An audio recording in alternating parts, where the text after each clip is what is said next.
Hey everybody, it's Rob from Flailthroughs. This is the Gundam Battle Operation 2 update for September the 26th, 7th, whatever today is. And this week's promotional mobile suit is the Gundam GP02 MLRS, which is, it's multi-launching missile thingy. I'm not sure exactly, I just woke up. And, besides that, we have a return to the lottery of GP01 and GP02 Beam Bazooka raid up, so there's a separate lottery for that. And we've got 2 new operator voices that you can earn by progressing through the game. And you can also now put decals on your pilot suits. Besides all that, they have rebalanced a lot of things, a bunch of new skills for things. The Gogugs now have leg buffers. The early production Gogug has AMBAC, as does the Gundam.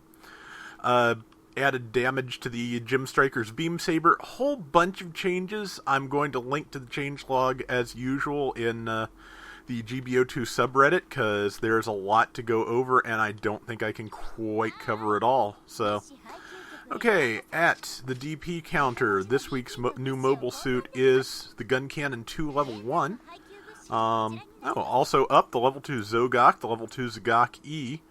I want to say there was something else that hit the DP store this week that looked good, but I can't see it on this account, and I don't remember from reading the logs last night. There was a delay in getting the game updated, and so everything I read up on getting ready to record fell out of my brain. But the prototype Magella Top Level 2 is now in the store. That's worth getting. Any new custom parts? There are not. Clothing and accessories I don't mess with. In the Recycle Ticket store. Here's what I was thinking of. Yeah, Blue Destiny 3 Level 1 is back for a bit, but also the new one is Gundam Unit 4 Level 1. That is a 260 recycle ticket machine, and it has that hyper beam rifle that does a lot of damage.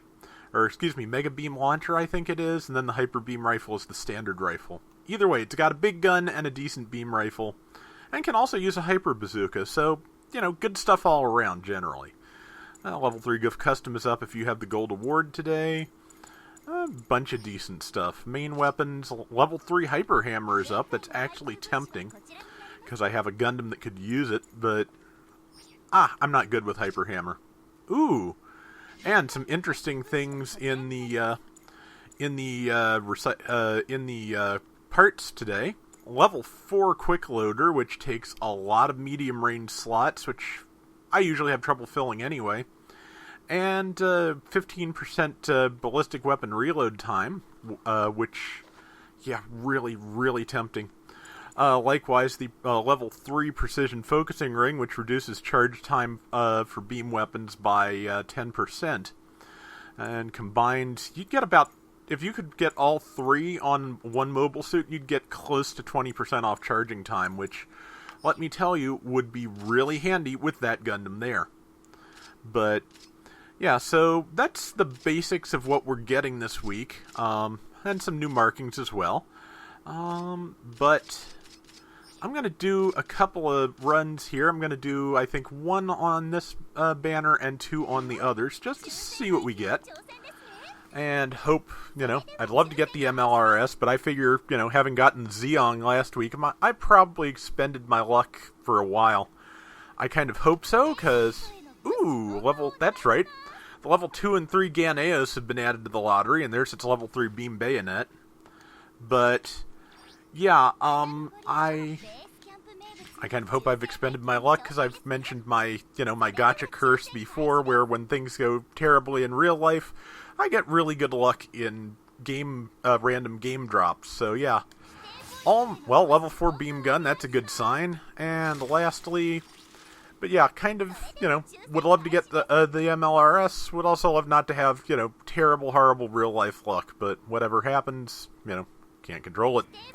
And Zaku Heavy Arms, which is already maxed out, so all I get out of that is a couple of bronze mechanic tickets. And yeah, that is it in terms of rolls I can make at the moment. But yeah, so those are the various additions and changes to the game. Like I said, check out the link when you can, because there will be more information there. And that is going to do it for today's Gundam Battle Operation 2 update.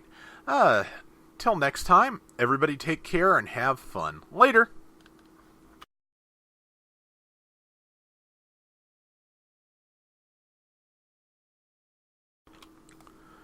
So that is the thing that I forgot to mention in the video proper. I knew there was something I was forgetting. We did get some information from the developers over the last few days about Gundam Battle Operation 2 and how it's going to work for international regions. That we are all going to be on the same servers. There is going to be cross-server play. Good news is that means I was incorrect about the prospects of possibly having a older version for international audiences, the way things like Fate Grand Order and such do. There's going to be one set of servers, one game that is consistent across, which basically means that I'm only going to have to do one set of updates for everything. Not that matters to y'all, but it also means that when you start the game, you're kind of going to get thrown into the deep end of the pool, because there's some real sharks out there to watch out for. The good news is they are going to base matchmaking on distance from one another, so all the new players being on other continents is going to make it more likely that you end up playing other new players, hopefully, and not, not complete monsters. It remains to be seen how well that will work. I expect there to be bugs, but, hopefully they will work it all out. But, yeah, the good news is the game will be current when you get it. Everything you've seen on this channel, you will be able to get a hold of. So, that is not the bad news.